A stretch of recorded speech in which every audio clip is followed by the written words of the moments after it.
की वीडियो में हमने पढ़ना है ultraviolet visible spectroscopy absorption of electromagnetic radiation by an organic molecule in both ultraviolet and visible region is based on the same basic principle and let's with the same type of molecular excitation means कि इन दोनों के जो regions हैं 10 से 400 है और इसका जो है हमारे पास 400 से 800 है।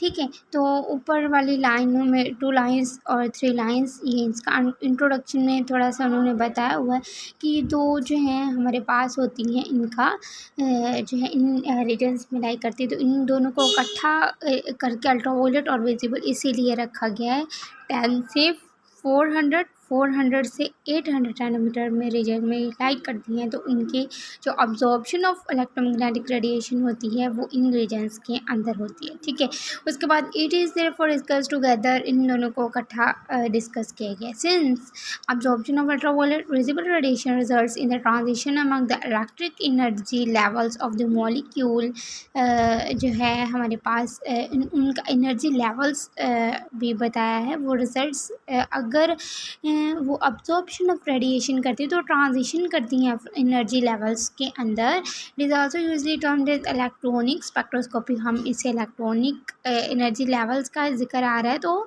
इलेक्ट्रॉनिक स्पेक्ट्रोस्कोपी है। ठीक है, the wavelength of UV visible radiation I will express in nanometers. Nanometer 10⁻⁹ इसके जो है वो वेवलेंथ है यूवी विजिबल रेडिएशंस की। ये भी बहुत इंपॉर्टेंट एक एमसीक्यूज है जो हमारे पास आता है एक उसमें एग्ज़ाम्स में। ठीक है, उसके बाद इसके नीचे लिखा हुआ है कि the UV region below 200 nanometer can not be studied by the conventional. उसे जो है वो स्टडी नहीं किया जा सकता स्पेक्ट्रोमीटर से, क्योंकि ऑक्सीजन जो है वो in the air absorb strongly in this region, oxygen absorb कर लेता है। ठीक है, however if oxygen is expelled out by flushing with instrument nitrogen के हेल्प से उसे जो है वो सक कर लिया जाए या उसे फ्लैश आउट कर लिया जाए तो उसके अंदर नहीं आता, तो उसके रेंज जो है वो हमारे पास 150 नैनोमीटर समथिंग हो जाती है। Absorb strongly if the instrument is evacuated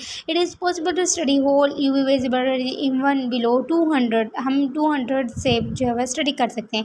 the region 200 nanometer therefore usually known as vacuum ultraviolet visible ultraviolet region. ये भी एक जो है डेफिनेशन आ जाती है कि वैक्यूम अल्ट्रावायलेट रीजन क्या होता है। ठीक है, the instrument meant for the study of vacuum ultraviolet region is very expensive.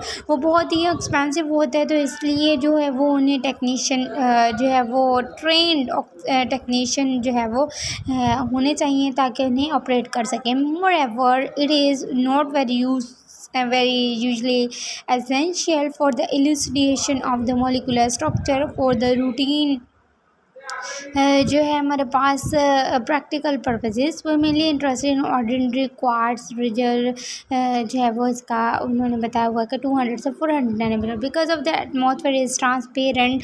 इसका जो एटमॉस्फेयर वो ट्रांसपेरेंट होता है in this region as well as in the visible region. ये इसका थोड़ा सा इंट्रोडक्शन है इसे समझने के लिए कि क्या इसके कैसे है इसका। ठीक है, आगे हमने नेक्स्ट वीडियो में हम इसकी पढ़ेंगे अब्जॉर्प्शन ऑफ रेडिएशन और इसके इलेक्ट्रॉनिक ट्रांजिशंस के कैसे जो है वो हमारे पास sigma to sigma star, pi to pi star, कैसे इसके सारे ट्रांजिशंस हम पढ़ेंगे। ठीक है, इसमें जो हमारे पास सिर्फ जो है अल्ट्रावायलेट विजिबल स्पेक्ट्रोस्कोपी इसके रेंज बताई मैंने, इसके रीजन्स बताए, इन दोनों को इकट्ठा कैसे बोला जाता है, इसके जो है वो वेवलेंथ बताई कि 10⁻⁹ मीटर होती है और जो है वो 200 से नीचे क्यों नहीं जो है वो लाई करता, क्योंकि जो है वो वहाँ पे ऑक्सीजन की अब्जॉर्प्शन हो जाती है तो उसको हम फ्लैश आउट कर लेते हैं। और फिर हमने उसके बाद जो है वैक्यूम अल्ट्रावायलेट रीजन पढ़ा।